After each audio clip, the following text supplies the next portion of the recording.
नाबालिग से रेप के मामले में आसाराम जो हैं वो अपनी ज़मानत पर बरकरार रहेंगे। जो ज़मानत उनको राजस्थान हाई कोर्ट ने दी है, लेकिन जो पीड़िता है वो सुप्रीम कोर्ट पहुंची थी और मांग की थी कि ज़मानत को रद्द किया जाए, क्योंकि ज़मानत की जो शर्तें हैं उनके मुताबिक उनको बीमार होना चाहिए। गंभीर रूप से वो बीमार नहीं है, वो अलग अलग जगह कभी ऋषिकेश कभी कहीं ऐसे घूम रहे हैं, इसलिए उनकी ज़मानत रद्द की जाए। हमारे साथ एल्जो के जोसेफ जो उनके वकील हैं पीड़िता के, वो हैं।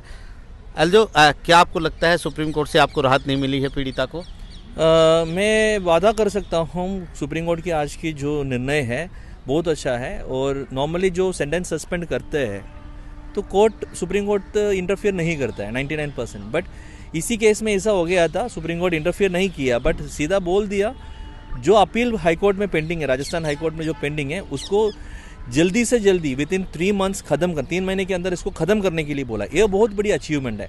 देखो, बोलते हैं 3 महीने में 6 महीने में कंप्लीट करें, बट कभी कभार होते नहीं है। ये केस में 2020 से आप देखेगा तो कई बार कोर्ट तैयार था अपील सुनने के लिए, इन्होंने कई बार एडजमेंट लिया। आज इसको फाइनलिटी हो गया तो अपील का देखो, एक कैदी का राइट भी है अपील अपना सुनना और अपना पॉइंट पक्ष कोर्ट के सामने रखना, तो वो राइट भी मिलना चाहिए। बट इसी में कई सालों से जो कोर्ट तैयार था, ये केस सुनने के लिए तैयार था, बट ये लोग कई बार एडजमेंट दिया है। तो आज के दिन ये हो गया 3 महीने के अंदर इसको जजमेंट निर्णय लेने के लिए हाईकोर्ट को आदेश दिया है सुप्रीम कोर्ट ने।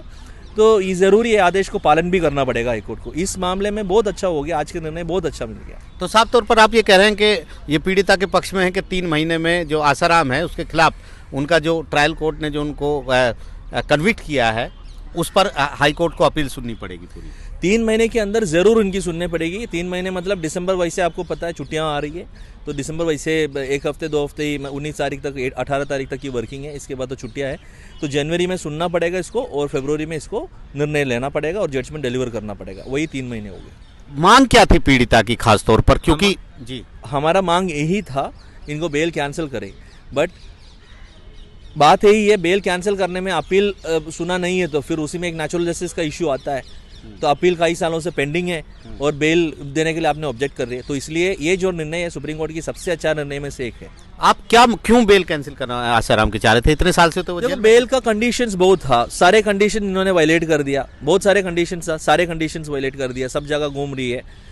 और एक इम्पॉर्टेंट एस्पेक्ट है, इनका सेंटेंस इस बात पे सस्पेंड किया है, ये वेजिटेटिव मतलब ये तो मरा हुआ जैसे इंसान है करके बोला। ऑन द कॉन्ट्ररी जो आप मेडिकल रिपोर्ट आप देखेगा तो आपको पता चलेगा इनका कोई मतलब मेडिकल कंडीशन स्टेबल करके मेडिकल रिपोर्ट, हाई कोर्ट ने एक मेडिकल बोर्ड को कॉन्स्टिट्यूट किया था इनका मेडिकल कंडीशन के बारे में इंक्वायरी करने का। तो उन्होंने इंक्वायरी किया है, उसके मुताबिक वो डेटा और वो रिपोर्ट हाई कोर्ट में अवेलेबल था। तो उसी में साफ तौर पे लिखा है वो मेडिकली फिट है, मेडिकली स्टेबल है।